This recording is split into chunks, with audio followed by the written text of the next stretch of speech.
So as we were taking communion this morning, I hinted that later on, which happens to be now, we were going to look at heaven in more detail. That's what we're going to do this morning. So the title of my message this morning is Home is Where the Heart Is. Now this is going to be explained a little bit later on, so don't panic if you're not sure where we're going with this, but here we go. So we're going to be talking about heaven this morning. Now, home where the heart is quite a widely used phrase, I guess. Pretty much everyone understands where we're going with it, but just in case you're not sure what it means, home is where the heart is basically means is that thing that you love, or that thing that you desire, or that place that you love is where your heart is where you long for. So, let's say you went on holiday to Barcelona. So you went on holiday to Barcelona and you went there from your home. You spent 2-3 weeks there, whatever. You had a great time. You met some really great people. You thought, I could live here, I could settle down. It'd be brilliant. And then you come back off your holiday and you're there and all you can think about is Barcelona. And it's not like that holiday blues in your back and you're like, oh, I'll get back. But like 5 or 6 weeks maybe go by, a couple of months go by, and you're still longing to go back to Barcelona. You think, I could start a business there, I could work this place, I could meet these people, I could settle down, I could start a family, I could do amazing things in Barcelona. And that is where your heart would be. So you may be in the UK, but your heart is in Barcelona. Yeah? We're making sense?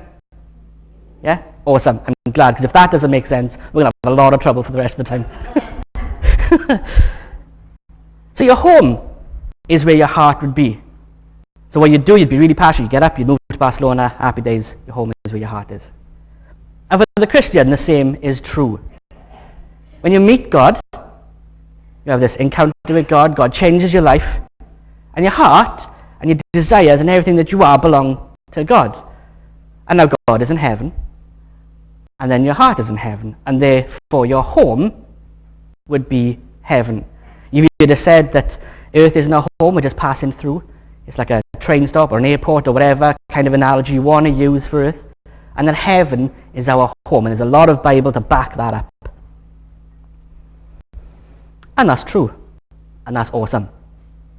But I wonder what would happen if I did a survey of maybe outside of these walls. If I went down Cwmaman Road and I did a survey of the million houses that are down this road or whatever, and I knocked on all the doors and I said, what do you think heaven is going to be like? Who do you think is going to be in heaven? Or what do you think we're going to do in heaven? And I'm pretty sure those who would want to answer would probably say something along the lines of, well, we'll all be up there on clouds, playing harps, kind of just like floating around a bit, like very zen, and just kind of just like happy, floaty, religious people in the sky, is what I would imagine most people outside the church would probably say if they had any concept of heaven at all. And that's okay. And it's not that I'm not interested in that, but I'm more interested in what people inside the church would say. Because no one's ever gone anywhere where they haven't done, no one books a holiday like on the internet and like, I'm going to scroll through like, I don't know, TripAdvisor, and I'm going to go there and do no research at all. Right? That's crazy. We all agree that's crazy, right? Yes? No, Alan's saying no. Alan's saying no, it's not crazy. It's adventurous. Okay, fair enough. So Alan is in the minority this morning. We need to know where we're going. We need to know what it's like. Because otherwise you don't know what you're going to be doing. So I wonder if I did a survey of maybe just this room. What would you say to me if I asked you, what are we going to do in heaven? Who's going to be in heaven? What is it going to look like? I wonder if we have a clear image in our head or a clear idea of what heaven is going to be like. Because if we're saying that home is where the heart is, and our heart is in heaven, our home is in heaven, then we should probably have a good idea of what it looks like, right? Because people will ask you what it looks like, and if we don't know, well, we don't know. So we're going to look at heaven a little bit this morning. We're going to ask those 3 questions. We're going to ask what it's going to be like, what are we going to do, and who is going to be there. I'm going to investigate that a little bit this morning. So my first question here this morning is, what will heaven be like? So There are lots and lots and lots of Bible references to what heaven is going to be like. So instead of me reading a lot of Bible to you, I just basically picked out a bunch of things and popped them in a very messy slide, which is about to come up. There we go. So these are just some of the things that are going to be in heaven. And I'm quite into the whole messy slide thing at the moment, so you're going to have to forgive that, okay? There are going to be many mansions in heaven. Jesus said, I go to prepare a place for you. My Father's house are many mansions or rooms or dwelling places, depending on the version you're reading. If it wasn't so, I would have told you. There'll be lots of rooms or mansions or however that's going to look in heaven, which also means there's going to be lots of people. Okay, so if you're not a people person, just get ready for that. He says you're going to live in a city made of gold. It's going to be gold as clear as water. It's going to be really reflective, which is okay, and I'll tell you why that's okay in a minute, so don't worry about that. There's going to be a feast of rich foods. There's going to be meats, there's going to be drinks, there's going to be... You're going to eat. I'm so excited for that. At least I am, anyway. Around the city, there are going to be walls made of jasper. Now, I don't know what jasper looks like, but I know it's a precious stone. I'm sure some ladies are like, oh, that looks cool. But there's going to be these big walls made of jasper, and in the walls there are going to be 12 gates that are going to be made out of pearl. This is a very fancy city, people. No one's getting excited. This is really fancy stuff. There's going to be no more death. No one's going to die in... Oh, yay. No one's going to die in heaven. And that's amazing. There's going to be no more sorrow. There's no more crying. So I don't know if it's possible for you to stub your toe in heaven, but if you did stub your toe, it wouldn't hurt and you wouldn't feel sad about it because there's no more sorrow. That's awesome. You're not going to get up in the morning and feel achy. There you go. I got someone excited. Pam's like, woohoo! It says there's going to be a river of water as clear as crystal. And that river is called the river of life. And now, there's also going to be a tree of life.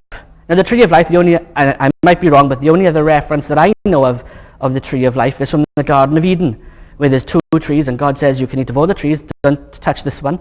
And then they touch that one, and God says, I have to kick them out of the garden, because if they eat of the tree of life, then there's no hope of redemption for them. But that tree, it appears, is going to be in heaven. I don't know how exactly it works, but it's going to be over the lake. But I don't know exactly how that works, but God's going to make it work, so we're good with that. And it's going to be decorated with every kind of precious stone. Now, I'm not going to read them to you, because I tried yesterday and I couldn't pronounce half of them. And I didn't know what the other half were. So, there's going to be these precious stones. I'm putting them maybe, aren't I?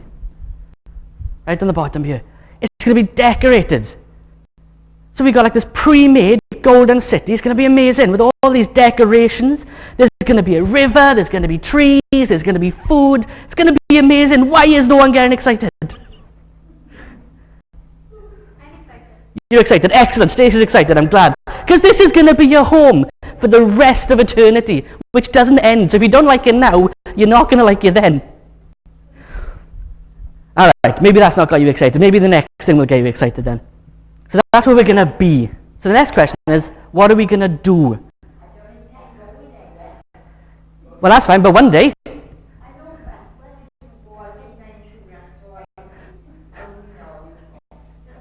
All right, no worries, neat. So now we're going to find out what we're going to do in heaven.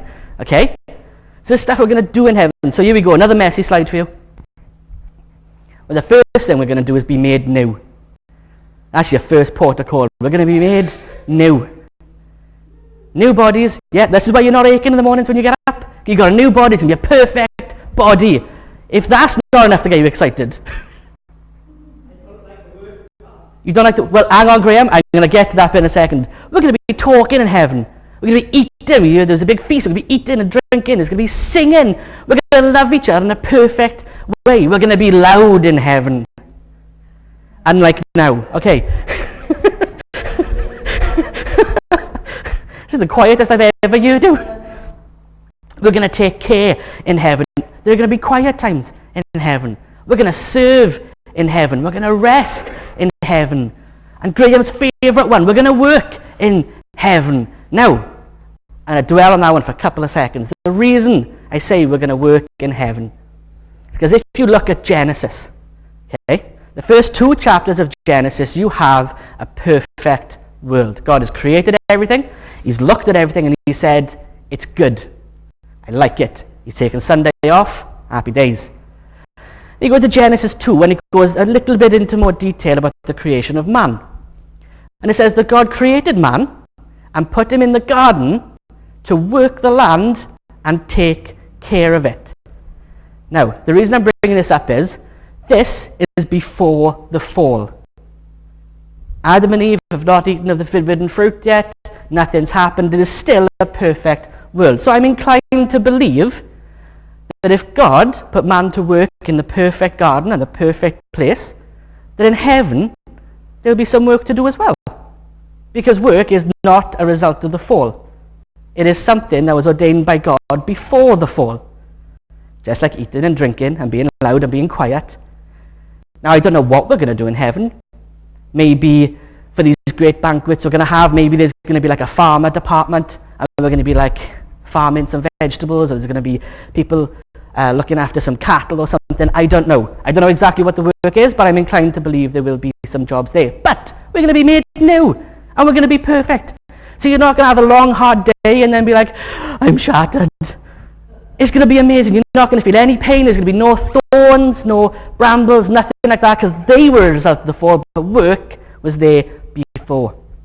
And my favourite one is that we're going to understand everything.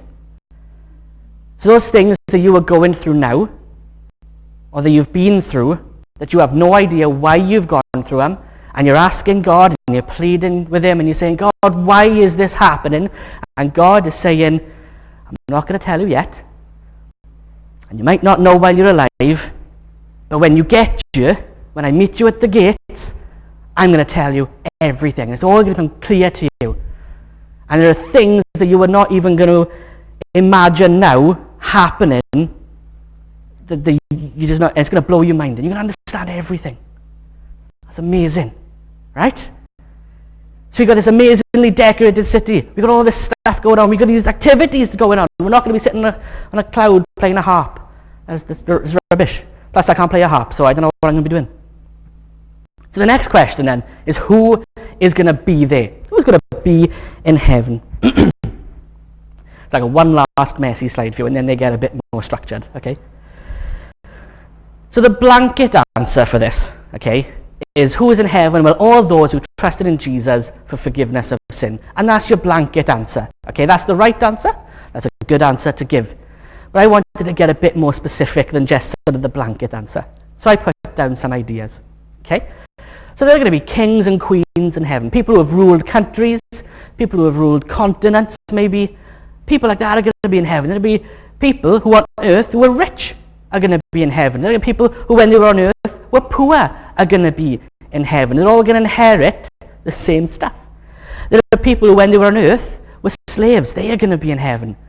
And I don't mean slaves in just the traditional sense of sort of people trafficking or people being forced to work people, but people who were slaves to maybe addictions, who were caught up in things they shouldn't have been caught up in, or they were in situations they couldn't get out of. Those people are going to be in heaven because they trusted in Jesus. The angels are going to be in heaven. You're going to hang out with some angels, people. Yay! So you're our crowd this morning, I tell you that. Some of your family are going to be in heaven. You're more excited about the angels. Okay. Some of your friends who have gone before are going to be in heaven. You're going to meet up with people that you knew maybe a long time ago. There are certain people that I can think of at the top of my head I'm really excited to see again. There are people that you have loved outside of your family and your friends are going to be there. And just to warn you, there are going to be some people there that you didn't like very much as well. So you may as well start liking people now before you get there. There are going to be people from the Bible. King David's going to be there. Abraham's going to be there. Amos is going to be there. And you're like, who's Amos? Andrew's going to be there. Yeah. Yeah. We're going to meet all these biblical heroes of yours. Maybe you love the journeys of Paul and you can't wait to meet Paul and be like, so when the boat shipwrecked, what was your first thought? And he was like, maybe I was hungry. I don't know. But you get to ask these questions.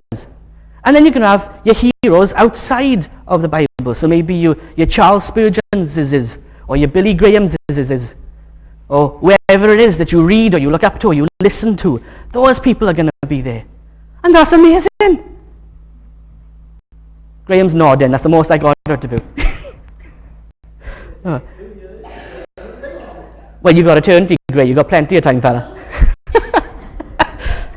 All these people are going to be there because they put their trust in Jesus. Now, the reason I put heroes last is because this entire sermon this morning comes from something I saw posted on Instagram from one of my personal heroes. Okay, somebody who is still alive, who I would really, really like to meet at some point in my lifetime. But I want to cast you back a little bit to Good Friday this year. And Stacey and I had gotten home. We'd been to the Good Friday service here. We'd gone home. Stacey was in the kitchen, potting around, and I was on the sofa. Okay, and I was just scrolling through my social media. And as I was scrolling, I saw this. Now, for you, you were sitting there thinking, okay, it's Good Friday. That's a normal thing to put up, right? For me, I was like mega excited. Like, you've never seen me be so Pentecostal, okay? It was just like, it blew my mind. And I'm going to explain to you why. So the guy who tweeted this, his Instagram handle is JDFFFN. Now, just by show of hands, just for giggles, how many of you know who that is? I know Stacey knows who it is, because I talk about him all the time. Okay, so just me and Stacey. Okay. So the reason I was excited about this is because this is one of my personal heroes, and he posted, "It is finished," and it's got Good Friday, Sunday is coming, Easter, no greater love. Okay, and I got really excited because I was like, are you for real? This guy's a Christian. So maybe if I told you his name, maybe you'd know who he was if I told you his name. So this man's name is Jason David Frank. So just by show of hands, does anyone know who Jason David Frank is? Apart from Stacey? No, that's fine. I wasn't expecting anyone to know. What if I showed you a photo of his face? If I showed you a photo. Does anyone know who this man is? By show of hands. You are? It's Jason David Frank. Yeah. All right, thank you, Pam. Does anyone recognize this man? How about that? Anyone at all? No? Okay, what if I showed you the thing that he's probably most famous for? If you throw up the next photo. Does anyone recognize this character? By show of hands, does anyone know who this is? Gemma wants to put her hand up. I can see that right now. Does anyone recognize? By show of hands, if your kids watch this program, you can put your hand up, it's fine. Anyone, apart from me and Stacey, know this is. Christine's kind of like, I think I know. It's not a ninja, but you're close. All right. Britain's Got Talent? I don't think so. So this is the original Green Power Ranger. Power Ranger. Christy's like, oh, of course. She's on it every day. I know she is. All right. This is the original Green Power Ranger. And why this is an amazing thing, right, is because when I was growing up, I was born in 85. My brother was born in 1980. So I had an older brother. And for the most part of the 80s, basically I grew up liking the shows that my brother liked. Okay? So I kind of just like got into what. So my brother was watching He-Man, I was watching He-Man. My brother was watching Thundercats, I was watching Thundercats. If he was watching Knight Rider, I was watching Knight Rider. And I loved all those shows. Okay? I loved them. And I remember as if it was yesterday, I used to stay down at my grandparents' house every Friday night. And I got up one Saturday morning to watch my Saturday morning cartoons, as you did, with my little egg and soldiers. Right? I'm sitting on the sofa waiting for my Saturday morning cartoons. I'm watching GMTV, 8:30 in the morning. This was the only show I ever got up for, just for you to know. 8:30 in the morning. I'm waiting for my Saturday morning cartoons. Eamon Holmes is on my TV. And he's like, so our regular Saturday morning cartoons aren't on this morning. We got a new show. And I was like, well, hang on a second. No one told me. This new show? You can't just go changing things. I was still Baptist. Well, that got a reaction. There we go. I said, this new show is called Power Rangers. And good grief, for the next 20 minutes, I was stuck to the TV like glue. And for the last 25 years, I've been watching this show.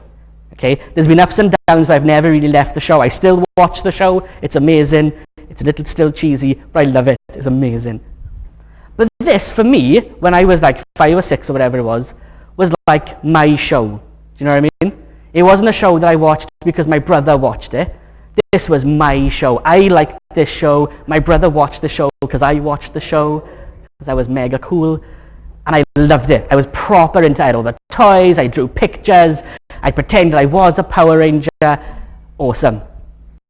And this guy had a massive influence on my life. So in the show, the guy had long hair. The secret is revealed. Okay?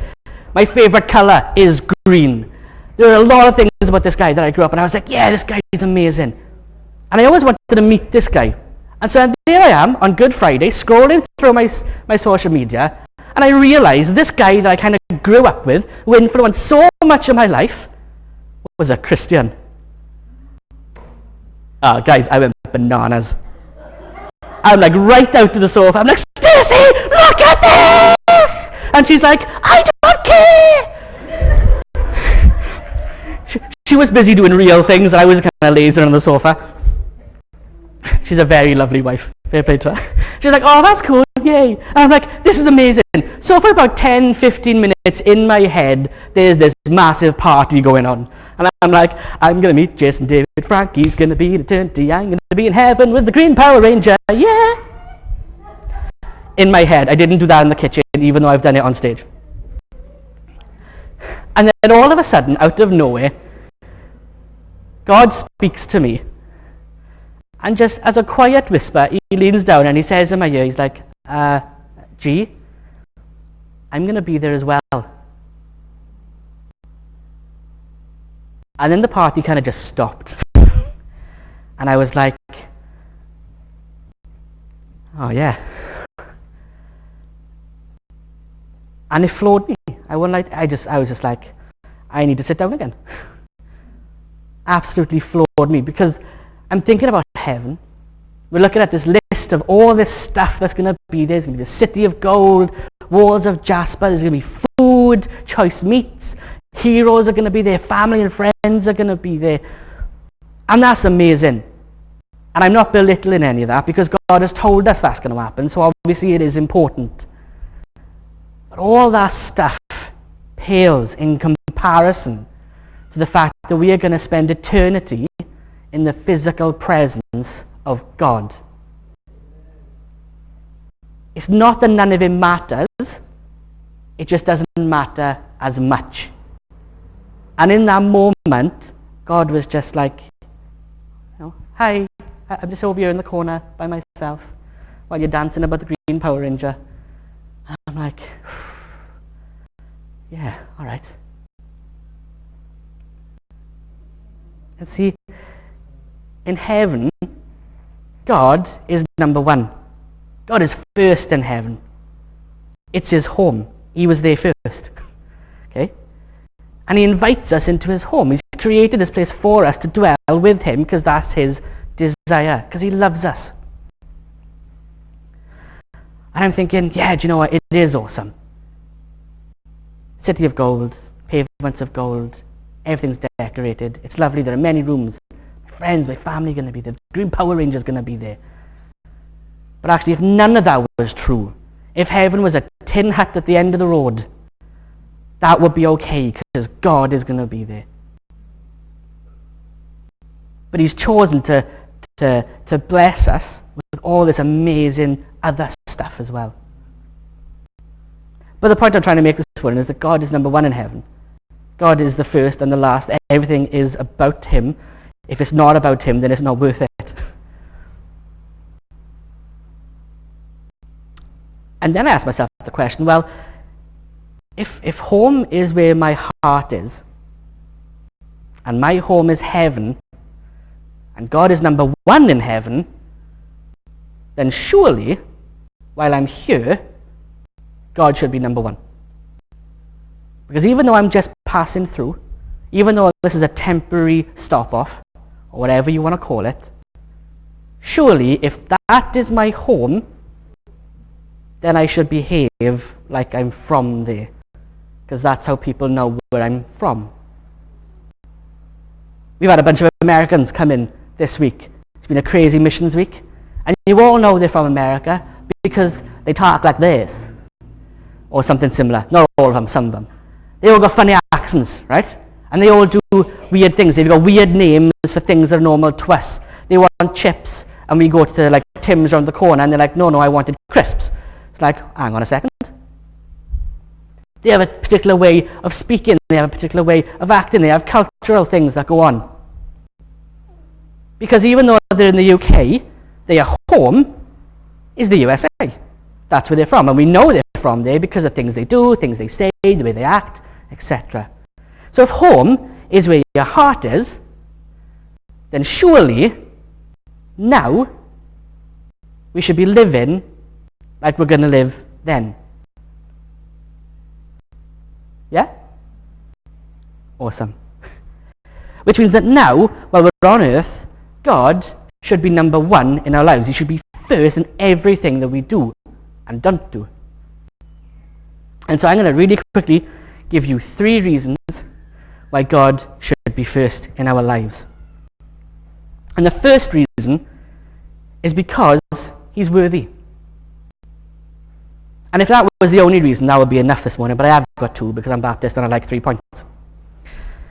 Because he's worthy of being first. He's the creator of the universe. There was nothing that was made without his consent. Nothing was made by accident. Nothing popped up and God was like, hang on a second, what's that there? It was all made with him and through him. It was his idea. He designed everything. You and I were knit together in our mother's wombs by God. God created us. He breathed the breath of life into us.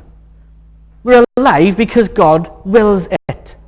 Everything that is alive because God wills it. When God says that thing's time is up, it's up. And nobody argues with him because he's God. God is worthy to be first in our lives this morning. The second reason that God should be first in our lives this morning is because we love him and we want him to be. Stacey's my wife. I love my wife. I'm happy to go on record to say that I love my wife. And I like to put my wife first in a lot of things. I don't always do it to the best of my ability, maybe. I don't always succeed in that area. But she's my wife and I love her. And I want to put her first. Because of who she is. And what she is to me. You see, when you love God, you have had to have met God first. Because you can't love God without meeting God. Okay? That's how that works. So you've met God. And you've seen him for who he is because you've seen yourself for who you are. And so by this point, you already realize that he's worthy of being first. And when you realize that he's worthy of being first, then you love him. And because you love him, you want to put him first. That should be your greatest desire in life, in everything that you do. Put him first. And the third reason we want to put God first in our lives is because by putting him first, we reflect to an imperfect world a perfect way of living. Home is where the heart is. If my heart's in heaven and I live now like I'm going to live then people are going to notice. Because it's not what you would call a normal way of living. Okay? Heavenly living does come across a bit weird sometimes. Because when someone upsets me, I'm not punching them in the face. Or when someone hits my car, I'm not like going over their house and knocking it over the police. Or all these other things that we could do. You look at normal reactions. There are things that we just don't do as Christians because God tells us to forgive people, to love people. We hang out with people maybe that other people wouldn't hang out with. We accept people for who they are regardless of their sin. And we talk to them about their sin, we talk to them about the issues they caught up with, and we don't accept sin, but we accept the people. We do things outside of the cultural norm. Because that's what heaven's going to look like. Heaven's going to look like forgiveness. Heaven's going to look like love. Heaven's going to look like work. Sorry, Graham. That's what heaven's going to look like. So that's what our lives today should look like.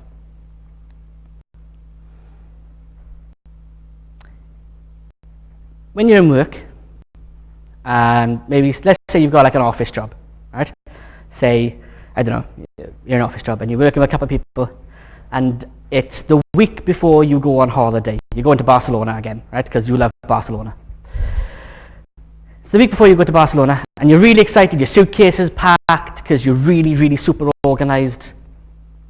And you've got your tickets, you've been to the post office, change your money, everything's ready to go, and it's like maybe Thursday or Friday, and you're starting to get really excited. You're at your computer and you're like, only 4 hours to go till I get on a plane, yeah, yeah, ooh. Or whatever it is you sing. And everyone around you starts to notice, right? And they're like, oh, what's up with Jan over there? She's going to Barcelona. She's in holiday mode. Yeah? You heard that phrase about holiday mode? And you're there on your Friday, your Thursday, before you finish work, you're about to go on holidays, and you get into holiday mode. And people start sort of overlooking certain things that you do, like you forget to send that email, oh, he's in holiday mode, I'll do it, don't worry about it. Or, you forget to put the hoover around, oh, he's in holiday mode. Or, just finish an hour early, doing my head in with all this bouncing around, just go home. Whatever. You got holiday mode, right? Because you're excited to go on holiday. Yay! Yay! Thanks, Len. Len's excited. And then people start asking you questions today. They're like, so where are you going? How long are you going for? What are you going to do when you get there? How will you get in there? You going by bus? You going by Uber? You going by train? By plane? Cars and automobiles, etc., etc. Megabus, whatever. They start asking you questions. And you get to talk about your holiday. And you get even more excited because you're even more in holiday mode. Yeah! Greyhound! Ooh, Barcelona! And that's awesome. That's holiday mode. I'd like to propose to us this morning that we shouldn't be in holiday mode, but we should definitely be in heaven mode. We should be in that place this morning that's not sort of detached from earth, where we're not paying attention to what's around us. I'm not saying that. I'm not saying that we should ignore what's going on around us. But actually the very definition of heaven mode tells us that we need to love and care and pay attention to what is around us. But to be in heaven mode, we should be excited. We're going to this amazing place, people. Yay! There's going to be heroes and friends and family. It's going to be amazing stuff there. But God's going to be there. One day, if you know Jesus for forgiveness of sins today, you will stand in the very physical presence of God. Something you can't do now, because if you did it now, you would die. And then still be in the presence of God, because you'd be in heaven. But that's beside the point. You can't do it now. You look on God now, you will die. That's the rule. But in heaven, it's okay.